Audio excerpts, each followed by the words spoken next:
Great music and great wine. Is there a better pairing? The idyllic beauty of the Yarra Valley is the perfect accompaniment to Dvořák's Fifth Symphony, which breaks the mould of his earlier works by returning to his pastoral homeland. TarraWarra Estate have also broken the mould of the Australian Merlot. Grown on north-facing hills, the 2019 K-Block Merlot is a wine of depth and substance. Return to the Yarra Valley as you lose yourself in Dvořák's delicate melodies and the scent of spice and berries. Dvořák Symphony No.5, brought to you by TarraWarra Estate and the Melbourne Symphony Orchestra. It's the perfect pairing.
The Melbourne Symphony Orchestra respectfully acknowledges the people of the Eastern Kulin Nation, the traditional custodians of this land.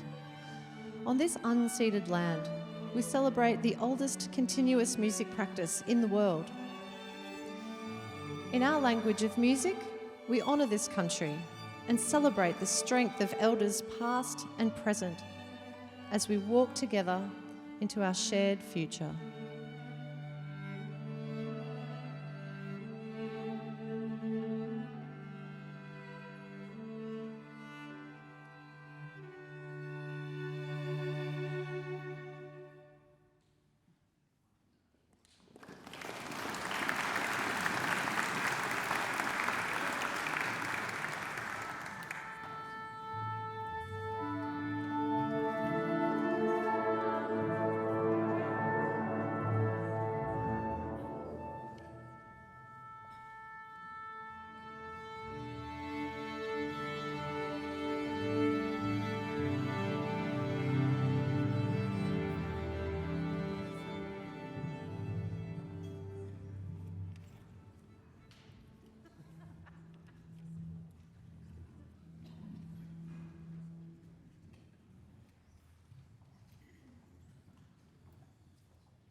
you just heard there is the incredibly exciting opening 2 minutes of the finale of Dvořák's Fifth Symphony. And I can tell you, sitting there with the horns pointing at you, it is very exciting. Best seat in the house.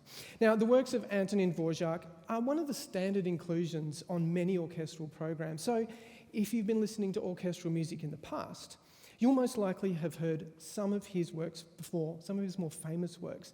If you haven't heard his music before, tonight you're in for a terrific treat. Now, even if you have heard a lot of orchestral music before, it is quite likely that you haven't heard this symphony because it just isn't very often played. Let's take a quick poll of the orchestra. Everyone who's playing this for the first time, put your hand or bow up in the air. Who's playing this for the first time? Right. So we have one of the greatest orchestras in the world with a lot of very experienced musicians, and this is their first time playing this amazing piece. I have to admit, I didn't know it before this year, and tonight we are going to try and uncover why it's been neglected, but more importantly, we are going to find out why it should be played far more often. My name is Nick Bochner. I'm the Head of Learning Engagement at the Melbourne Symphony Orchestra. I'm so pleased to welcome you here to the beautiful Melbourne Recital Centre, and I'd also love to welcome those of you who are joining us online. Of course, a big thank you to our ears wide open presenting partner, TarraWarra Estate, and of course also to the City of Melbourne and the Crown Resorts and Packer Family Foundations for their support of these terrific events. Now, I'm of course very pleased to be joined by my marvellous colleagues, the Melbourne Symphony Orchestra, but very specially tonight we have guest conductor Chloé van Soeterstède, whose very first time with this orchestra, first time in Melbourne, first time in Australia. We're very glad to have you. I'm going to chat to you a little bit later.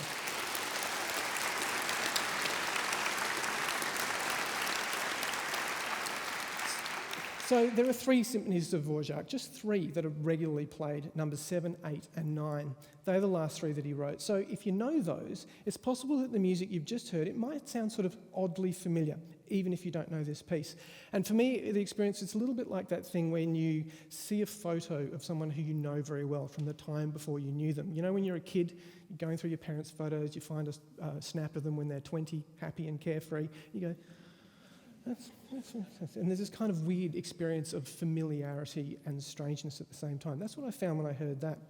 And I also often find myself quite sceptical of the idea that there are neglected masterpieces. It seems absurd, but I think these Dvořák early symphonies are proof positive that such a thing exists.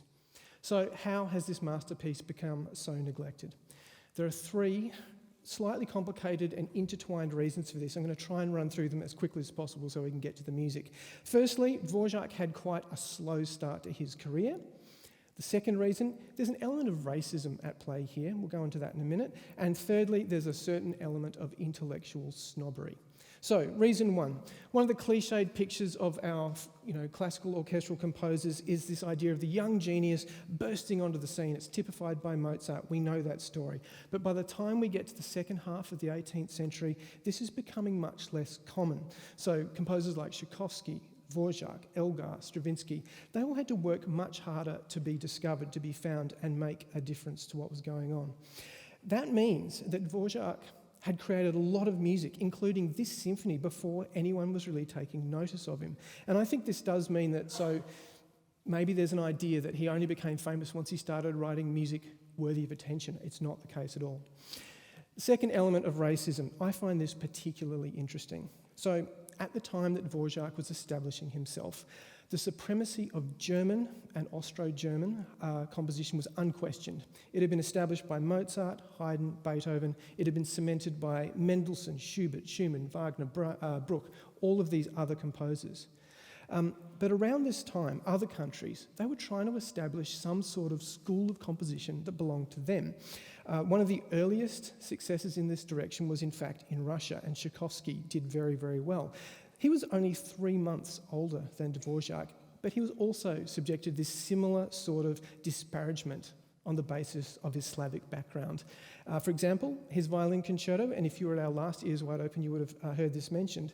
A German critic after the premiere described it as having an odorously Russian stench.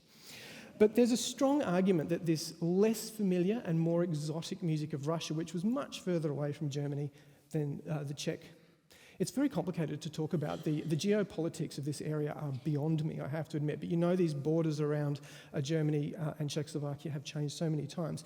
The Czech Republic's right in there with Germany, and it has been part of Germany at various times. So this is more familiar, and therefore, as the saying goes, probably more worthy of contempt.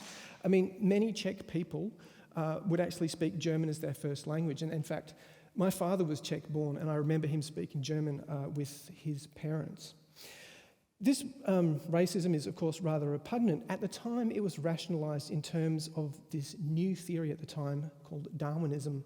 Many critics of that time, they were applying the concept of evolution very simplistically to music, and they'd sort of put folk music styles at this end of the spectrum. This is the beginning, totally undeveloped, and of course, German symphonic composition was right at the other end, highly developed. And this would allow them to sort of determine where different cultures were on the ladder of evolution. Just as an aside, if you read any of the applications of this to non-European musics of the time, it's really quite astonishing. But even within the sort of European area, it meant that these Czech elements in Dvořák, by definition, this meant that Dvořák's music was less evolved. Finally, we get intellectual snobbery.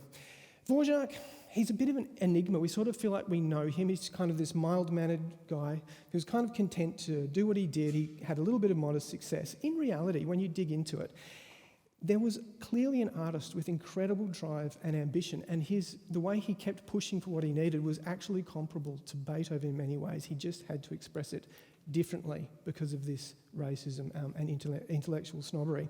He came from very humble beginnings. His father was a butcher and an innkeeper. He couldn't afford to be confrontational like Beethoven often was. So to achieve his goal, let's work out what his goal is here. He was not just trying to establish a way of composing with a distinctive Czech character, but what he really wanted to do was gain international recognition for a Czech school of composition. So that meant he had to compose in a way that showed complete mastery of this Germanic style.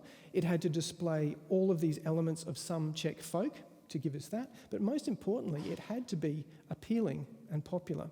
And this is where this intellectual snobbery comes in. To some extent in his own lifetime, but very importantly after, in the view of critics and musicologists, he was simply too populist to be worthy of much attention. Even now, it is surprising how relatively little is written about his work. When I was researching this, and you go to Google Scholar and you look for people who've written about Dvořák's symphonies, apart from Symphony No.5, there's very little to read. It's interesting. And it's something that we see a little bit in our own time. For example, John Williams. He's seen in a completely separate category from proper serious orchestral composers of the 20th century. We play his music, of course. Some of you might have heard some of that last week. I hope you did.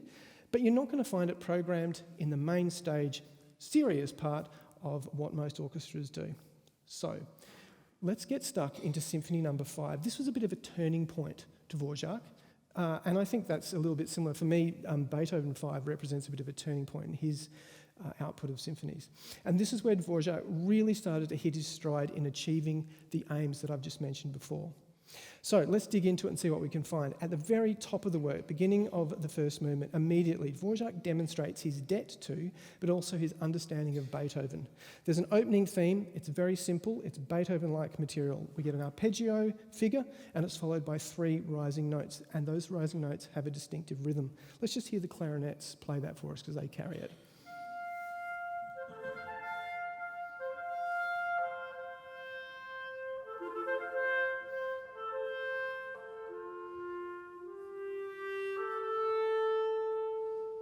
It's a very important theme.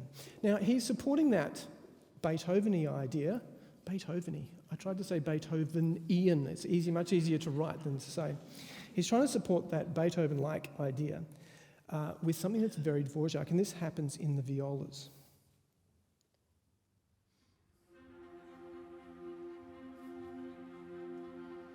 It doesn't sound like much, but it's possibly a reference to Beethoven's 6th pastoral symphony, this kind of gentle string crossing idea. It's also very similar to something that Brahms quite often does with his string crossing, but what I call it's the early example in this piece of Dvořák's messy style. He likes to do things that sound a little bit untidy because it gives the piece a certain energy. So the next thing we hear, it's a borrowing from Beethoven. Here Dvořák's using a technique of taking a motif, stating it a couple of times, and then he makes the motive shorter, and then he makes it shorter again. It creates this great sense of build-up. Let's hear that bar 25, whole orchestra.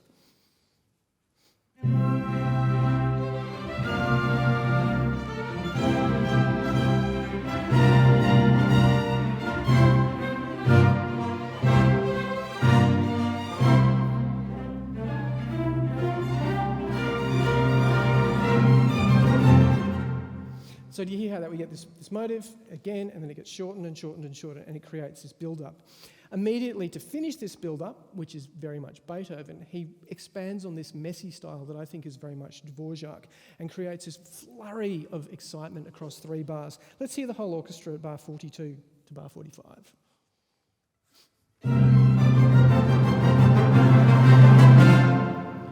Sounds simple enough, but it's really cleverly done. Let's have a listen to what, for example, bassoon, the brass, the cellos, and the basses are doing there.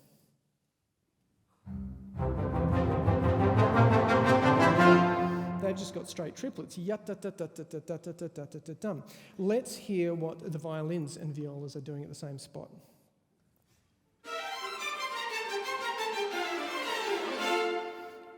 They go from the triplets to a little group of semiquavers, and then they jam 7 notes into one beat. And underneath that, we have the timpani doing this.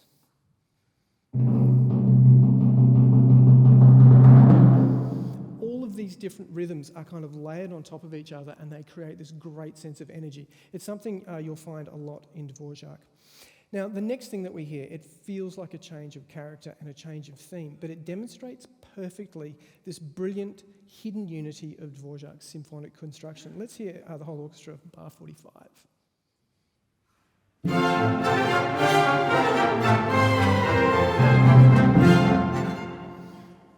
If you look at that a little bit more closely, you're going to discover 4 important things. Firstly, we get a hidden variation of the rising 3-note theme that we heard in the clarinets.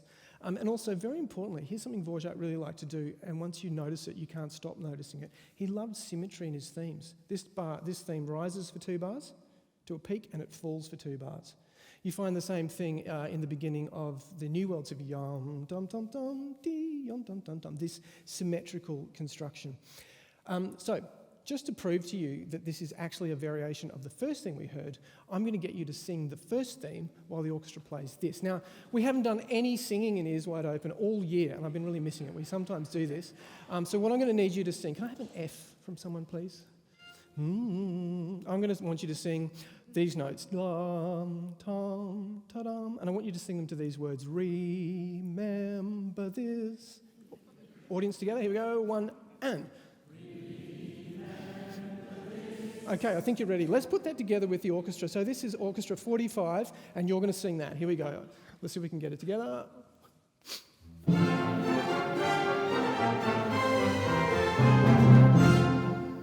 Okay, I couldn't hear you, but how did that work out?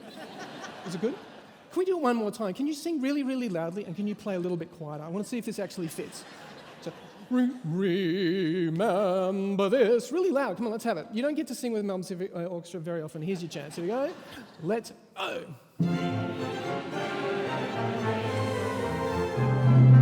Right, brilliant. Give yourselves a clap. That was loud enough. Awesome.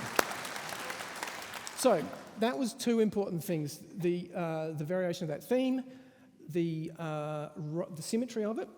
The next important thing, there's this long, short, long rhythm, and it comes back throughout the symphony, yum, yatta-dun-dun. You hear that in there? And very importantly, it's followed by this cheeky little syncopation, dum, yatta-da-da. Okay, that's really important too, we keep hearing that, because he takes that, it's a little idea that comes out of one idea, and he starts to develop it. So can we hear the strings at bar 61 to bar 69, just to hear what he does with that idea?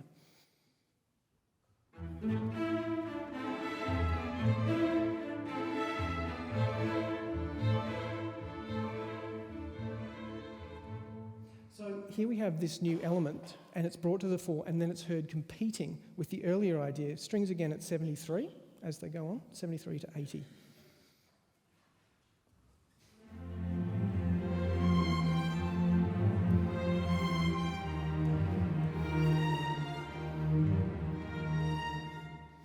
And then he takes that and he turns it into the actual second subject of the first movement. Let's hear everyone at bar 97.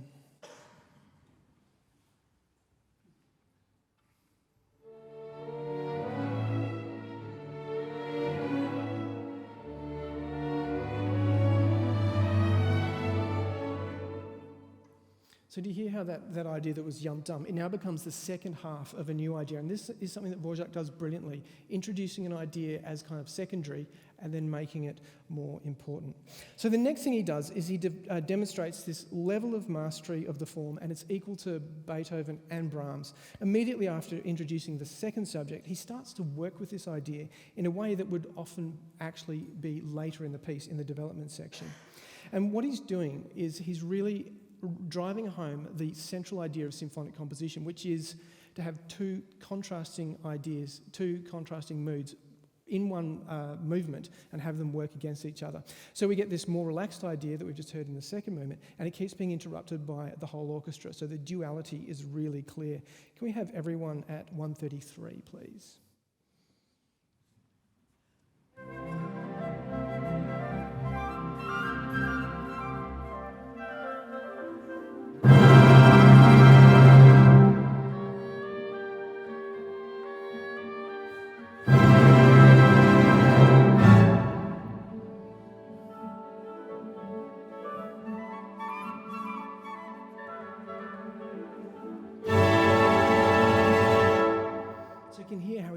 Playing with these two ideas. Now, it's absolutely fascinating in this piece to hear how Dvořák's mature style is starting to come into focus. All the elements that we find in his last great symphonies are already in evidence. Simplicity that's really quite deceptive. There's this kind of Czechness. You can't quite pin it down. He does not quote Czech folk music, but he somehow embodies this sense of Czechness. And this really great knack for creating dramatic form. Now, if you look really closely, you can still find these last traces of a younger composer integrating the influence of his heroes, but it's only if you really look for them. Now, we're going to have a quick listen to the first part of the first movement. So we're going to listen to the whole exposition. So starting at bar 1 to bar 193. Yes, I've just decided to skip one of the excerpts. For orchestra, that is excerpt 14, we're going to skip. We're going to do excerpt 15, which is the first 3.5 minutes of the first movement. Yeah, we all good? Okay, I'm going to sit down over here so you don't have to look at me.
So that's just the opening section of that movement, and of course it goes on to explore those ideas. I'm going to say now that, it's a tantalising bit of music. You haven't heard it all.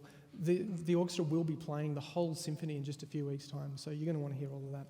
Now, I mentioned earlier that this symphony was a turning point for Dvořák, and it was one that meant that he started receiving proper attention from international audiences and publishers, and this is one of the other reasons why his earlier symphonies were less well known. He was in his mid-30s when he composed this work, and despite having written a surprisingly large amount of music before this, he'd written operas and chamber music and 4 other symphonies. Very little had been widely performed and nothing published. So this was the start of some serious confusion, at least for us, over his output. Once he did get a publisher, they were keen to make his work look like it was fresh and new and not something that was kind of pulled out of an archive from 10 years ago. So this meant his 6th symphony was the first to be published, so of course it became number 1. His 7th became number 2. So by now he was getting quite popular, so his publisher decided to release an earlier work, this one, number 5. It was called number 3. And that of course meant that his 8th was 4, and the 9th, that we often know as the Symphony from the New World, was number 5. So if you're ever looking through old vinyl in a second-hand shop, you might still see this numbering confusion in evidence, because even though a complete set of his works was published in the 1950s, that took quite a long time to flow through the rest of the world. I remember myself as a young cellist playing in a university orchestra in the 1980s, being very confused, because apparently we were playing Symphony No. 8, but at the top it said Symphony No. 4. Finally understand what that was about. So this also means that the opus numbers, and you can often use the opus numbers, big numbers in Beethoven means it's written later in his life. But in this case, it's very confusing. This symphony has opus number 76, which would place it much later than it actually was written. His very first symphony, for example, he wrote when he was 23. He sent it off to a competition. He never saw it again. It was never published. He thought it was lost. I can't remember when it was found, but it does exist. So Jaime Martin's project that he has started here with us over the last couple of years of discovering these lesser-known works of Dvořák, it's really quite exciting, because in general, most of us have come to know Dvořák through these symphonies 7, 8 and 9. And this performing of the earlier ones, it gives us a chance not only to better understand Dvořák as a composer, but it also gives us just more of his music to love. And it really does help us to understand these later works if we can see where he came from. Now, it's not at all how Dvořák intended, but it worked a little bit like the Star Wars series, where they intentionally started episode 4 and gave us 3 episodes going forwards, and then they went back in time and gave us the 3 before that. So this symphony, it's kind of like a backstory to the symphonies that we already know and love. So given that it's very unlikely that Dvořák thought of this symphony as his 5th, having lost that first young attempt, it's pretty unlikely that he was actually intentionally looking at Beethoven's 5th for particular inspiration. But nonetheless, there are some striking parallels. And really what that demonstrates is just how deeply Dvořák had absorbed his study of Beethoven, because it just comes out in an uncannily similar way. Have a listen to this. This is the opening of the 2nd movement of Dvořák's 5th Symphony.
gorgeous bit of music. Now, while you've still got that in your mind, let's have a listen to the first 10 bars of the slow movement of Beethoven's Fifth Symphony.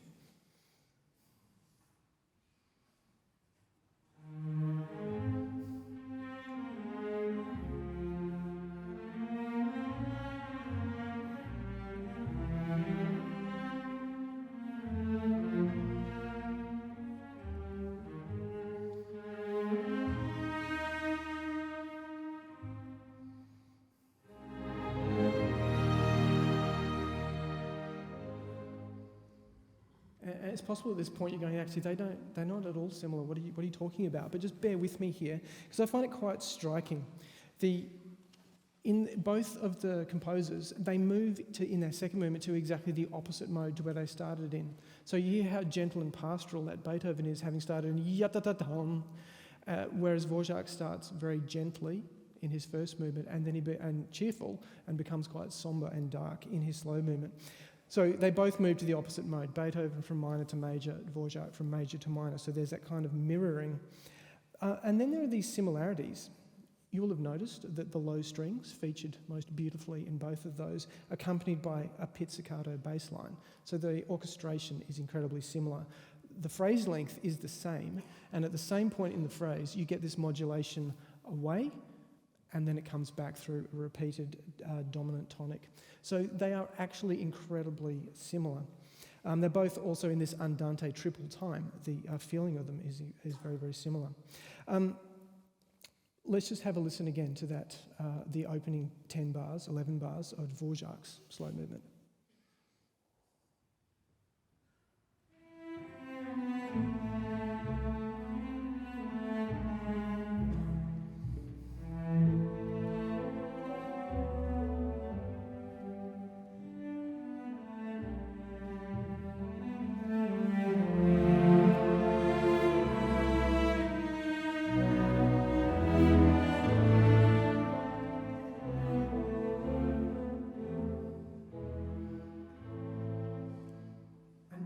Something really subtle, because Dvořák's sense of orchestration and colour is absolutely superb. So we're going to listen to that again. You may have noticed the bassoons playing along there. They just come in periodically and they just colour a couple of moments. Let's hear that without the bassoons, just to hear how much they offer that. And also I just love listening to the cellos and violas playing this.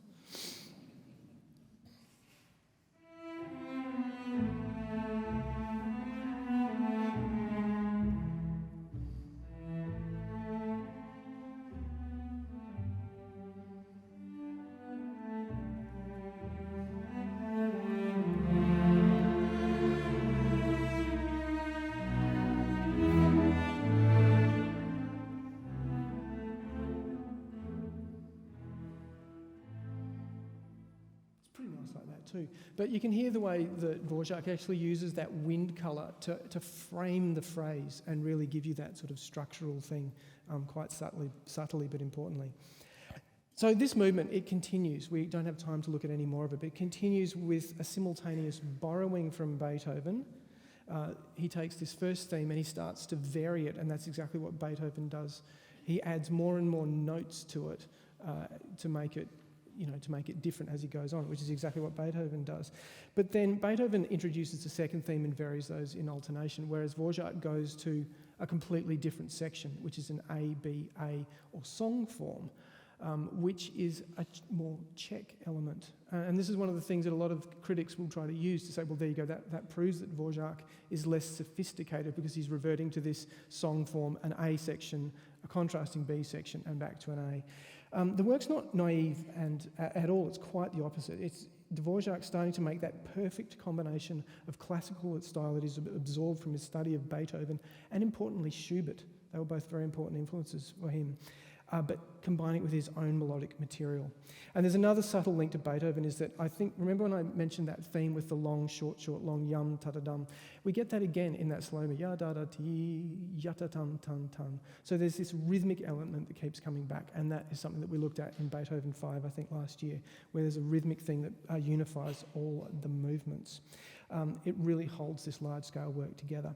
Now, I think it's a good moment, Chloe, if we could have a quick chat to you. I did say we would meet you because It's I don't know, it seems a little bit unusual to have a visiting visiting conductor join us for this, so we're really, really excited. So first time in Melbourne, when did you arrive? First time in Australia, First time in Australia. Well, you've come to the best place, obviously. I arrived on Friday evening, so I had a weekend to explore the city, because last week I was in New Zealand, so I'm not jet lag anymore. Yeah, well, that's great. Things are getting better. And where are you normally based? I'm based in London. Okay, great. Have you sort of found your feet in Melbourne, somewhere good for coffee? Not yet, so I'm looking for recommendations. Okay. Feel free to text them in if you've got any suggestions. So, I can't remember, did you put your hand up when we said, have you played? Actually, I've never conducted this symphony before. I've programmed it for later in the season. Right, so this is your first time with us. Have you performed any of the ones with numbers lower than 6 before? No. So this is new to you as well. So are you sort of, feeling the same thing that I am? That why is this? What's going on here with these? Yeah, I like Dvořák in general. I think he really is inspired by Brahms in terms of rhythm. So if you really listen carefully, especially in some of the inside voices, he often puts 2 against 3, and Brahms does this very, very often. Two notes against 3 triplets, or something like this, giving a motion, a train-like kind of motion, but also very irregularity, bouncy kind of idea. And then the second thing, I think, especially for the last symphony he composed, the New World Symphony No.5, he, I think, influenced this time, for instance, John Williams, as you said, a lot of chords in the harmony, in the brass, and the color of the brass gives, I think, John Williams and some other film composers some really great ideas about timbre and ideas. Yeah, he's great. The relationship between Dvořák and Brahms is actually quite interesting, because obviously Brahms was more established. He was older. This symphony was sent in by Dvořák to get a stipend from the government, and Brahms was on the judging panel, and he liked him greatly. But interestingly, Brahms's first symphony was premiered the year after this was written. So there's this kind of, clearly Dvořák knew Brahms, but it's possible also that Dvořák might have influenced Brahms a little bit. Now, just one quick question too about this idea. I find it very exciting at the moment. I joined orchestras quite a long time ago, and you sort of feel like you know all the music, but this idea that we can rediscover forgotten things. So firstly, we have these early pieces of Dvořák that I think have been lost because of racism. And actually, we're just discovering now that apparently there were women writing music. So there's this whole thing about, have you had the opportunity to... There is one composer I actually like programming. Her name is Elfrida André. She's not French, although my accent feels like she's from Sweden. Around 1870, she composed some beautiful music that no one knows. So actually, I would like you to maybe take away from this performance not only the beautiful music and playing, but also perhaps some thought about Elfrida André. She's wonderful, and she's also a pioneer in her field, because she was an organist, and she actually fought to be the first female organ player to be a student in Sweden, in Stockholm Conservatory. So this is just another subject, but it's... as I say, it's related. There's actually a lot of stuff that we don't know about because of the way people thought about things 100 years ago. Now, this is just the start of a busy week for you in Melbourne. You're going to be conducting the orchestra at the end of the week in a very exciting program, right? Yeah, Prokofiev from Sibelius and Elena Katz-Chernin, cello and violin concerto. Yeah, so that's going to be very great. We really look forward to seeing you there. You've all got to buy tickets to that, because now you know the conductor personally. Thanks very much, Chloe. We'll get on with this. Bravo.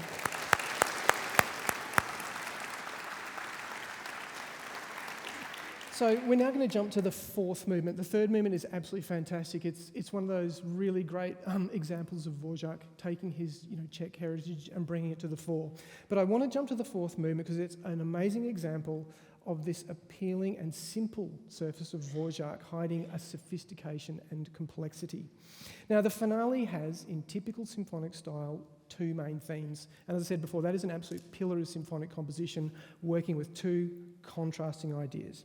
But the way that Dvořák uses them here, it is very much his own thing.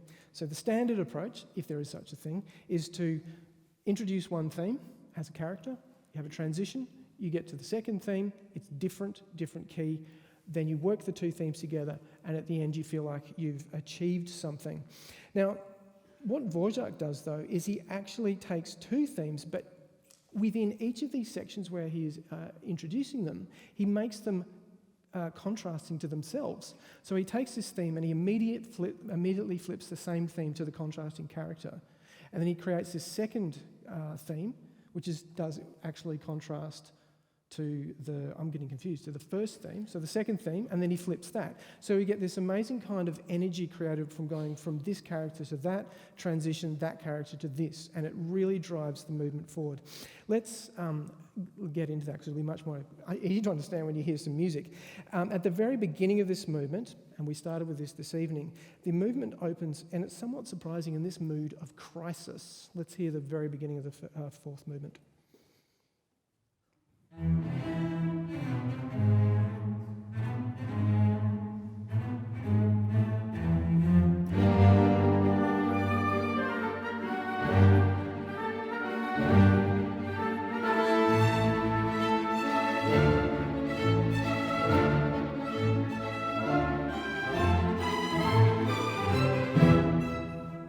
So that's the opening idea, and it's got this great energy, as I say. It's like a call to arms, and it's probably unintentional, but again, he is sort of mirroring, like literally mirroring Beethoven 5, but flipping it.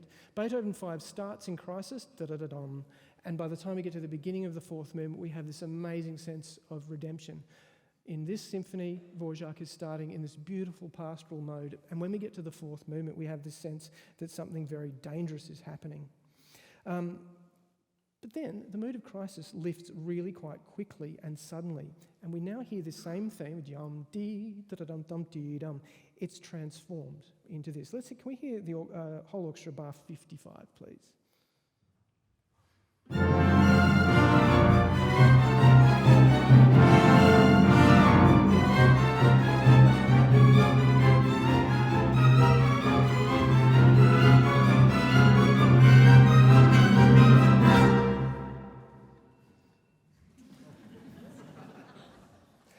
So the way that we actually, it's such a contrast, those two characters. They're both quite loud, but they are totally different in mood. And the way we get from one to the other, it demonstrates an important development in Dvořák's style. And that's his increasing capacity to control form by balancing his capacity for invention with his understanding of structure. Now, there's no doubt that what really makes a great composer is not lots and lots of ideas, but being able to make the most of each idea. Beethoven 5, I keep mentioning it, but it really is sort of a touchstone.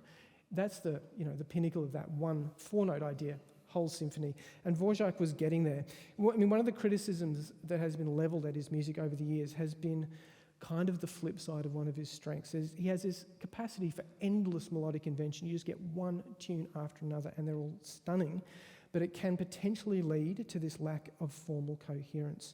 In this movement, we find him controlling that invention brilliantly.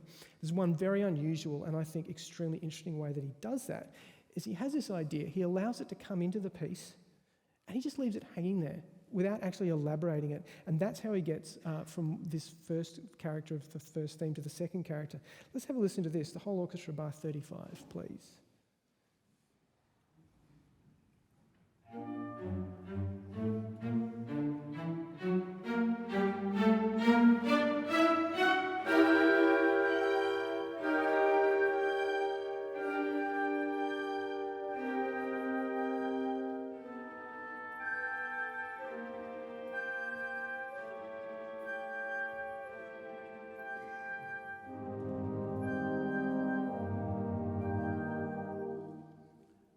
Honestly, that's one of the most striking things that I've ever heard in a Dvořák symphony. That the harmonic progression is sort of strange and it's very beautiful, and in a way it doesn't exactly lead to what follows. He just sort of leaves it there as a bit of a formal red herring or a bit of a decoy. So now we've had this one theme presented in two characters. He does exactly the same thing to another theme. Let's hear that. So the second idea is in bar 93.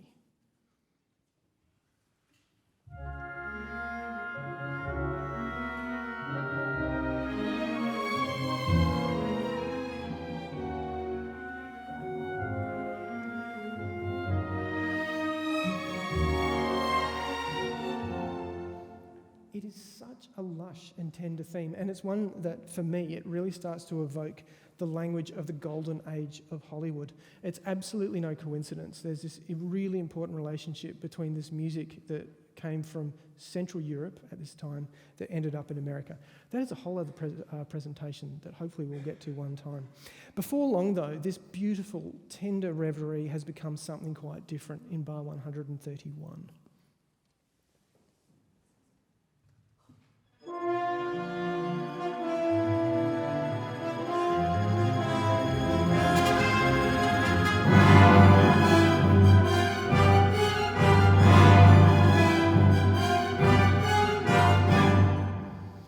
And just in case you're wondering what's the relationship, that it is the same idea. We have this descending chromatic line in the very lush tender one that becomes this sort of terrifying line in the horns.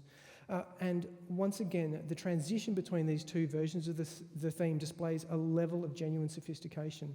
In the winds, we hear this. This is bar 117, flutes, oboes, clarinets.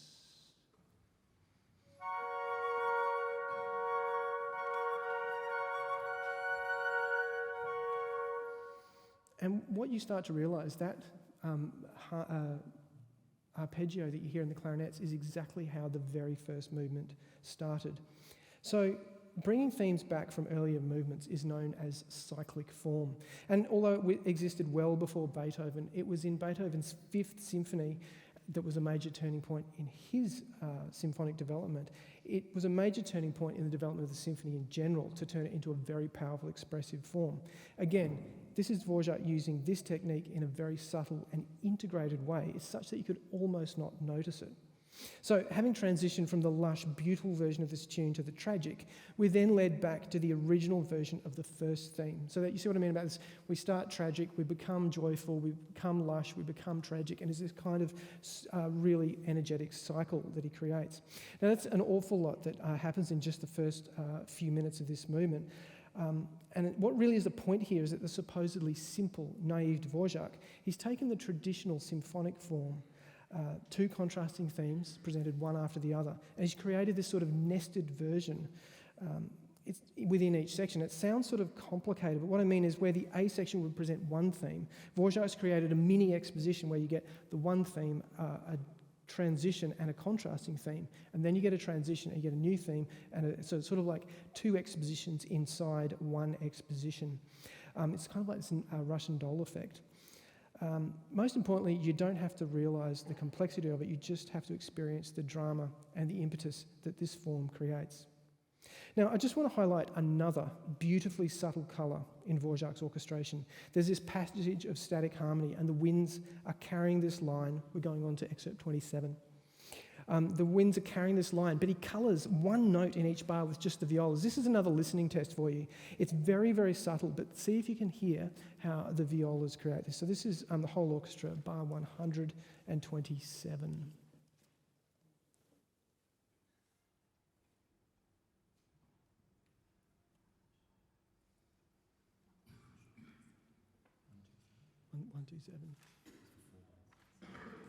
It's just the four bars, 127 to 130. Sorry, I'm jumping around.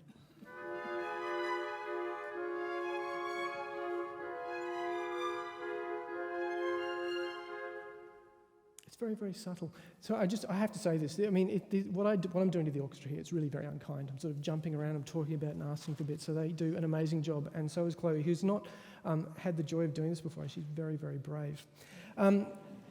So having brought this thematic transformation into the exposition, so this is already like a whole symphony just in the first part of the exposition. You think there might be a risk that Dvořák's going to run out of material for the actual development. But again, this is how he's bringing together an almost classical approach to form with an apparently effortless melodic invention. The development section finds our original crisis theme, if you remember that, in the most bucolic and lilting of moods. It sounds like this.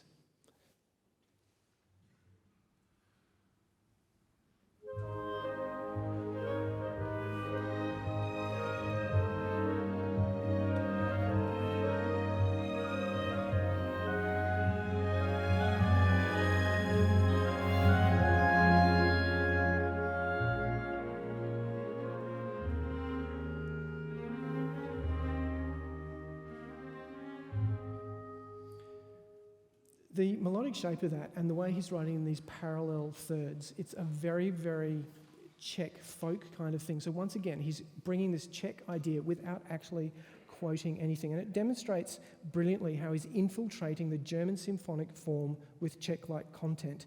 He can capture the essence of something that sounds like folk music, but he's using this kind of motivic transformation derived from the very height of classical symphonic composition. So you remember this theoretical sort of Darwinian line that we had? It doesn't make sense when you actually listen to the music and look at it. So before we listen to the whole last movement altogether, I just want to draw your attention to a short but rather striking moment of transition just before the coda. Can we hear bar 350, please, Tutti?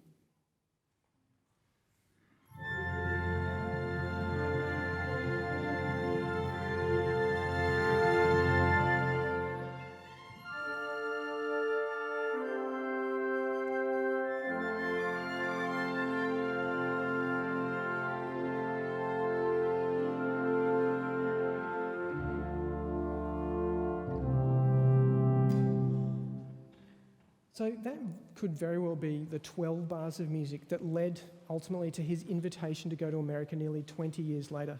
That's his ticket to America right there. It was a very important part of his career, not only because he made an unimaginably large amount of money compared to what he was making in where he lived, but it was just such an important moment for music generally. So there's this passage of pentatonic transition. Just to be clear, Dale, can you just help me out? Pentatonic scale is a 5-note scale that sounds like this. And it's almost identical to passages from the New World Symphony. And when people listen to the New World Symphony, they talk about it, they go, oh, there's this pentatonic thing that's clearly taken from, Afro-American music or Native American music. But here we are. And just remember, the internet's not invented yet. He had no contact with the New World at all. No music had come to his land from America. And here we have this thing that sounds exactly like something that we're going to hear 20 years later in the symphony from the New World. And the thing is that these intervals of the pentatonic scale are actually characteristic of the folk music of Central Europe as well. And once again, it's a way that Dvořák's incorporating something uniquely Czech sounding into this internationally accepted form of symphonic composition. Because remember how I made you sing, remember this? Did you hear that little melody inside that? So we have this pentatonic transition and it keeps just interspersing that little motive. Again, that idea from the very beginning of symphony. So it's Dvořák unifying perfectly this cyclic form, a technique that was celebrated and closely associated with Beethoven, with a sequence of notes that originates from the folk music of his country.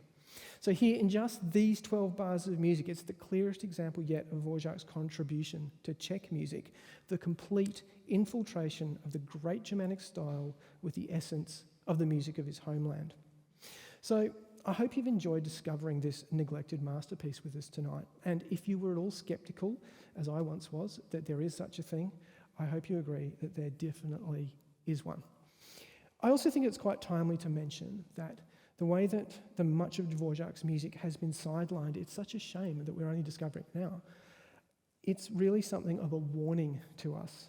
There's no doubt that we've come a long way in our society and attitudes since Dvořák's time, but there is no doubt that we too can be in danger of undervaluing and sidelining a rich culture that is just under our noses, thanks to the attitudes and beliefs that persist for far longer than they should.